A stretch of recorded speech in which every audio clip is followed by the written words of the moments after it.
Welcome back to Interconnected with Jourdan. So, after 44 years as a successful optometrist, Robin could have retired. Instead, she opened an ice cream shop, which we're sitting in right now, because of her nephew, Jake, and countless others with their own stories. They had lost something that was bigger than a paycheck.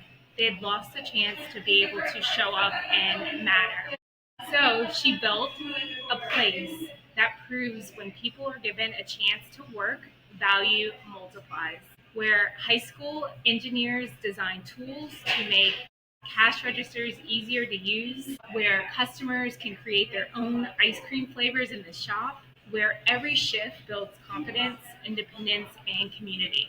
And as a result, a shop which we're sitting in Jake's Ice Cream that works for the employees, for the customers, and for the community and bottom line. This is a blueprint. I look for people who are reshaping what equity looks like, not in headlines, but in everyday life. This is Interconnected with Jourdan. Robin, I'm so glad to be here with you. Well, first of all, Robin and I connected a few years back, and I'm excited to be here at Jake's Ice Cream. Your life was medicine, decades of helping patients, and then suddenly you're in the business of ice cream and it's changing lives. So can you walk us through that story a little bit and tell us where you started? So Jake is my nephew. He is now 32 years old, 33. He was employed for a while before COVID at a company, I won't mention their name, in Virginia. And when COVID happened, the 17 other disabled adults that were working with him in a sort of a sheltered workshop within this business, there were no accommodations made for them. And so they were basically sent home. The business stayed open under restricted activities for some of the employees. I'm not sure exactly how they worked it, but they managed to continue functioning. They didn't have to shut their entire business down. So, and I understood because people didn't really get what was going on with this virus and how contagious it was and how it was transmitted. Everybody thought you could get it from surfaces, which was really not the case. It was airborne like most other, upper respiratory viruses are. So anyway, so they didn't really know what to do to accommodate people. And this is a fragile population. So everybody was home. And at the end of a year, we managed to keep our practice open the entire time. We had, air filters in every exam room. We made people wait in their car until it was their appointment time. We only had one person in a room with a doc or a tech at any given time. And everybody had to wear masks. So we minimized our exposure. Not a single person in our practice got sick in the 2 years that we stayed open when everybody else had to close. Because we always are washing our hands. We were wearing masks. We were careful to, wipe things down. But we had done that before COVID. This was nothing, the wearing of masks was new, but the rest of it was not new to us. And I had trouble getting my head wrapped around the idea that other people couldn't do something as simple as hand washing and wearing masks. So, such is life. So at the end of a year, Jake was unemployed, and a lot of my patients had also lost their jobs.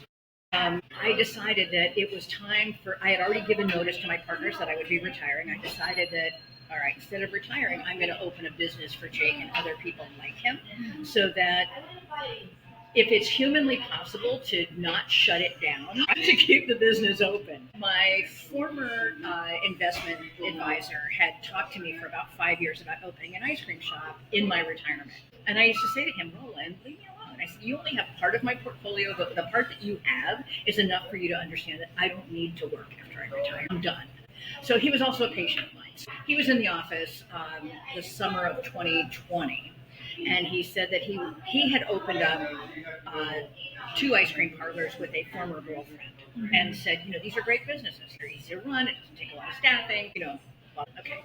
And I just kept saying, go away, go away, go away. So he was in my office for an appointment, and he said that he was going to go look at an ice cream shop that had basically closed its doors in Shirlington. And he said, but after I drove here, because he lives in Washington, near Maryland, so nowhere close. And he said, after I drove down here to your office today, he said, I decided I don't really want to drive here every single day from where I live. So anyhow, he said, so maybe you'd be interested in this. And I said, well, maybe I would be. He looked at me and said, why the sudden change? And I said, well, Jake's unemployed. I'm getting ready to retire, and I need to come up with something for him. I'm not sure what it is, but I'm pretty sure that I can teach him and other people like him to work in an ice cream shop. So anyway, long story short, I went and looked at the place. It didn't work out. I decided to open this place here. We did the build out. It took almost a year. So Jake and other people like him that were working here in the shop, they were unemployed for the better part of 2 years. But we opened still during COVID. All right, everything was still kind of shut down, and so we had walk-up windows on the side of the building in case we weren't able to allow people to come in. But by the time we opened, people were sort of coming out and about, but they were wearing masks and wearing gloves and doing all this stuff to try to prevent contagion from entering their households. So anyhow, so we opened. But the first 11 people that I hired to work here in the shop were out of my patient population. So I was a pediatric and developmental postdoc, and most of my practice was in pediatrics with people that had genetic disorders, that had birth defects, that had head injuries, that had strokes, that had neurological components to things that were going on. And so a good number of the people that I had been working with, I had known for many, many years. And there were many families like ours whose adult children were in the same boat that Jake was in, where they had a job before and they lost their job over COVID. And those companies were not rehiring when COVID was over. Or many of them were not, or they hadn't even decided what they were going to do. And so, anyhow, the first 11 people that I hired here were out of my patient population. And the rest of the people that I hired at the beginning were friends of those people. All right. It's a close-knit community. So we had our orientation here when we first opened the doors, and I had all the parents and all the kids come in, and I explained, how we were going to make things work. And a lot of the parents said, "You're never going to teach my kid how to do this." I go, "Yes, I will." Everything can be broken down into fairly simple steps. So I can break down the steps to do just about everything that we do here. There are a number of steps that have to be linked. So training some of the people, some of the staff here has taken a really long time. But we've now been open 4 years. We just celebrated our 4th anniversary. And almost all of the staff that's still here now started with us 4 years ago. And they have gone from, I can't do anything, to I can run the register, I can scoop, I can help make ice cream, I can decorate the waffle cones, I can set up the cakes, the ice cream cakes that we do here, I can do the cake pops, they can do everything. And they're becoming very, very independent. So when we started here, we had job coaches. Service Source was our provider for job coaches, and we had a job coach that was here all the time. And I had to have a lot of staff here because you have to have 4 FTE or 4 full-time equivalents to get a job coach here with the staff the entire time that they're on the job. And so most of my staff doesn't work 4 days a week or 3 days a week. A lot of them started off working 1 day a week. And so, in order to get 4 FTE, I had to have 11 people cobbled together to come at different times of the day where their shifts would match up or, offset one another so that we could get this job coach to come in and work with us. And then the problem with having the job coach is that they don't know how to do anything that we do here. So I spent a lot of time at the beginning teaching the job coach how to do what needed to be done, and then turning stuff over to the job coach to work with the staff to teach them how to do things. So it was kind of like telephone, where you explain something to one person and then they turn around and explain it to somebody else. And at every explanation, there's a little bit gets lost in the translation. So it took a while to sort out all of those bits and pieces. And then ultimately, we lost our full-time job coach through Service Source, and they decided to reclassify the staff here from needing a full-time job coach to having an individual coach, which sounds great, but it really isn't. Individual job coaches will give you up to, but not more than 10 hours a month in job training. When you consider non-disabled people working in a job, if you could only give them 10 hours of training in a month, how far do you think you would get? And now we're dealing with people who have intellectual disabilities that are going to take a lot longer to train. So 10 hours a month is insufficient. And they only do that for about a month to 2 months, maybe 3 if they're really generous, and then they go to just monitoring. They're not there helping with anything after they do their initial, here I'm going to show you how to do stuff. The difficulties that I had with the job coaches, many of them were excellent. The job coaches don't work for me as the owner of the business. They work for the families of the staff. So if I would say, okay, this person has mastered this skill, I now want you to teach them how to do this next thing, they would say, I would have to then call the parents or email the parents and go, okay, your kid has mastered this. We need them to learn this next thing. I need you now to contact your provider and ask them to teach your kid to do this. So, and that delays everything by weeks. Yeah. So, it's very frustrating. So you've had to take on a system to create your own systems as well. Yes. And I know you brought this to show. We'll show everyone as well. Okay. You created a partnership with high schoolers, Correct. which some people may have never thought of something like that, and so I think that's really neat and also powerful because you're really truly bringing the community together. So can you tell us how this about the partnership and also too like what they created? So here in Fairfax County, we have Thomas Jefferson High School, which is a science and technology high school. But they are not tasked as students to go out into the community and help, if you will. Poolsville High School in Poolsville, Maryland, is tasked to go out and help businesses that employ people with disabilities and try to find things that will make their lives easier.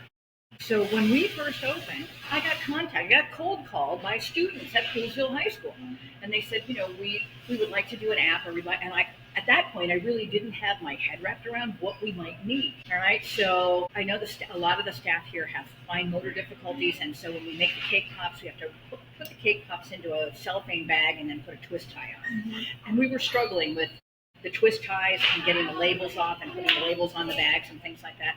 So the first thing I need is something to help us with this. And they created a machine that you could put the cake pop in the cellophane bag in upside down, and it would take the twist tie or a string and it would turn in circles until it tightened the thing around the pop. Now, it worked, but it wasn't very practical, and it was a prototype. So, and I just thought, well, that's kind of interesting, and it's great, but it's not helpful to us here because, one of us managers could take the cake pop and just do the twist tie. It's not teaching them to actually do the twist tie. It was doing it for them, and it was doing it really slowly. So they contacted me a year later, and I said, okay, now I know what I need, because I would go to the bank every week and get $600 in $1 bills because my staff couldn't make change. If somebody had to give it $8.75 in change, they get 8 $1 bills, not a 5 and 3 1s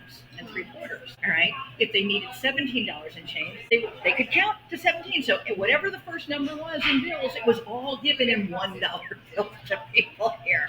So I said, okay, we need to come up with a solution to this problem. I started researching all of the change-making apps that were out there. Whether you paid for them or you didn't pay for them, it didn't really matter. I looked at everything that was out there. And they all started with like a word problem in a math class. Somebody buys something for 37 cents. The customer gives you a $20 bill. How much change do you have to give? We don't have time to play that game here at the register. Is this the this is what they came up with. I'm so curious. Anyway, I said what I need is for them to be able to put the change number in, because the register shows them how much change they have to get. So let me put this up here. I know it's going to be backwards for you guys, but they put the change amount up here, and then they hit calculate, and now it shows how many $5 bills, $1 bills, quarters, nickels, dimes, pennies, whatever they need. So let's say we don't have any $1 bills. So I touch the $1 bill thing, turn it to red, and it's upside down. So now it'll recalculate without $1 bills. Without $1 bills. So it substituted quarters, and it does it instantly. So my staff could all pull the money out of the register if somebody would stand next to them and say, 10, 5, 2 dimes, a quarter, a nickel, a dime, a penny, whatever. This now, for those people that struggle with figuring out how to come up with the change, they can leave it next to the register. They can just put the number in and hit the button, and then they know how to pull everything directly out of the register. This is open to anybody who wants it. Okay. So it's falconfirst.github, GITHUB.io. You just type that in and you will get this app. Wow. We have shared it with schools. There are a number of post-secondary programs for people with disabilities that are in the area. One is Arlington Prep. One is the Police Center in Fairfax. There's the Davis Center in Falls Church. We've shared this with all of them because it's out there, and their students, if they're going to work in a place where they have to work with the register, they need to know how to make change. So one of the issues that we have with the staff is that everything here, by my staff anyway, is very literal. So having them practice with monopoly money and plastic coins doesn't work. It has to be real money. They can't make the transition from the blue, pink, green, yellow bills to the dollars and the way they're done here in the register. But so we have, when we were teaching how to do this, we have a second cash drawer in the back, and we would take it and set aside during quiet times, and we'd say, okay, put this in, and then they would take the money out of the cash drawer and practice and practice and practice until it became second nature. And on our cash drawer, we have, and I'll show you that later, we have every single receptacle for coins. For the penny, it's 0.01. For the nickel, it's 0.05. For the dime, it's 0.10. For the quarter, it's 0.25. So they know the denominations and where they go to help remind them this is the value. It looks like this, but this is the value of what you're working with. Everything here in the shop we have color coded to try to avoid mistakes. If I were to tell my staff I need a 4-ounce cup, they have no idea what I'm talking about. But they know that the kid cups are in green, the 1-scoop cups are in yellow, the 2-scoop cups are in pink or red, the 3-scoop or sundae cups are another color. The handles for the ice cream scoops are also color coded. So if I were to show most of my staff the 2 ice cream scoops, many of them could not tell me that one is different than another. They're just ice cream scoops, all right? But the color coding on the end of the handle tells them which one is the kid scoop size and which one is the adult scoop size. So we have done as many of those kinds of things as is humanly possible to try to avoid having mistakes and errors. In our ice cream freezers, we have 4 freezers here. One is only for nuts. And on the back side of that nut case is a dip well to rinse the scoops with. That's only for the things that are used in the nut case. All the way down at the far end is the next dip well for the non-nut flavors, to make it extremely difficult for you to pick up a scoop out of one dip well and go to the wrong place with it. All right. We also have a vegan setup, and it has its own dip well and its own utensils. So people who are dairy intolerant don't really care if a little bit of dairy gets on stuff, but people who are vegan do care. So we have a separate case for them. We have a separate dip well. We have separate utensils for the non-dairy stuff that we have here. You created so many amazing systems. And what I love what you said about the first tool that was created by the high school, how you wanted to ensure independence. You wanted to ensure that, and I believe that is so important, especially when you are creating these systems, not for the system to just take over. Right. I don't want it automated so they don't have to do anything. They just stand there and watch it. I want them to be able to do it hands-on. I love that. And the community. What an amazing partnership where you're still using this that the high schoolers created, as well as other people are using this, because maybe they were looking for the exact same process that you went through and weren't able to find something. So I love that. So I wanted to ask you, let's see, when people walk into Jake's, they see, okay, I'm going to get like an ice cream, scoop of ice cream. But when you look at Jake's, you see something so much bigger.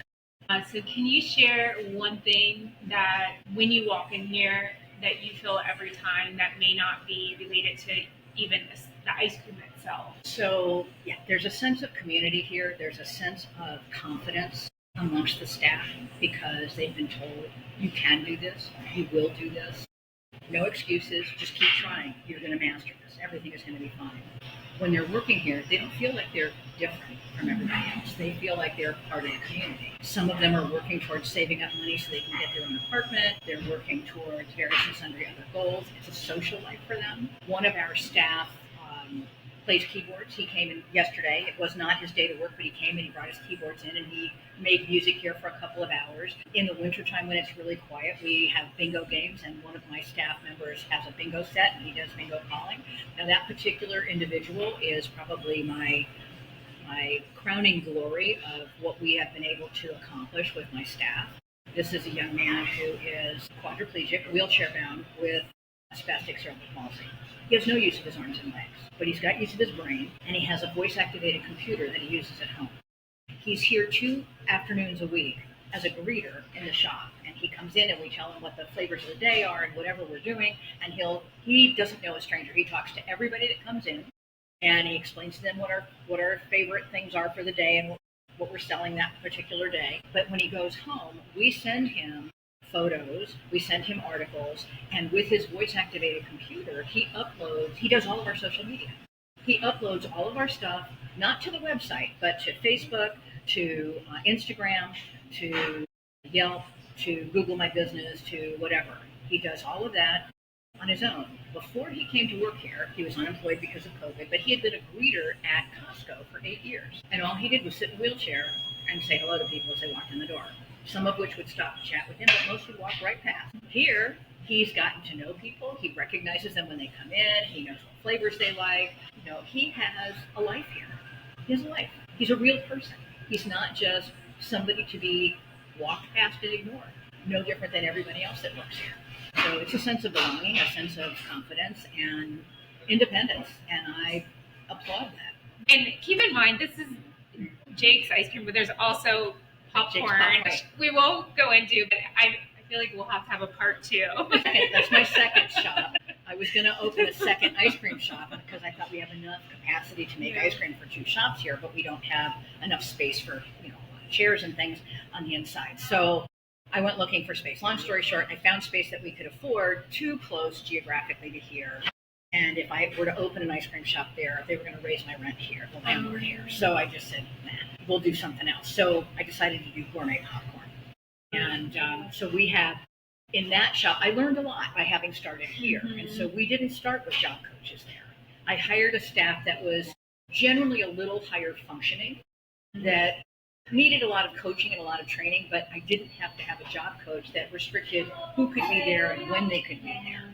All right. Both of the shops partner with Arlington PEP, which is the post-secondary program at Arlington County, and they have students that come here during the school year with a teacher as a job coach. And so they learn how to clean the shop, set up the shop, do a lot of things. In the popcorn shop, they learn how to make popcorn. Our busy season in the popcorn shop is just starting, so we'll get a lot of orders that have to be shipped. I have them not so much making the popcorn for the shipments, but packing the boxes, putting the shipping labels on. There's a UPS store 3 doors down from us. They just put everything on a cart, wheel it down 3 doors away. So they are participating with the other vendors in the shopping center as well. So it's a community. Yeah, I love this. Okay. So for anyone listening who is thinking, I want to come to Jake's Ice Cream, can you tell them where we're located? We are in Falls Church, but not downtown Falls Church. We are in the Barcroft Plaza Shopping Center at the corner of Columbia Pike and Lincolnia Road. So if you're anywhere near 395, you can get to us off of the Lincolnia Road 236 exit.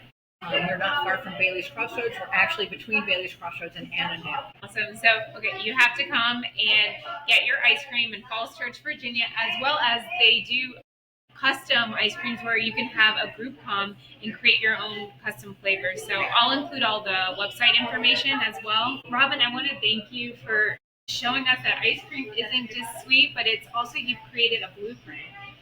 Through systems in the way that you've worked with the community, not just for Jake's Ice Cream, but for others who want to implement something like this as well. And to anyone listening who, if you know someone who has been told that work isn't for them or they're not a good fit, share this episode, because the truth is they don't need anyone to fix them. They just need the right tools and opportunity. Thank you, Robin, so much for joining us. And thank you all for those who are listening. This is Interconnected with Jourdan. Thank you.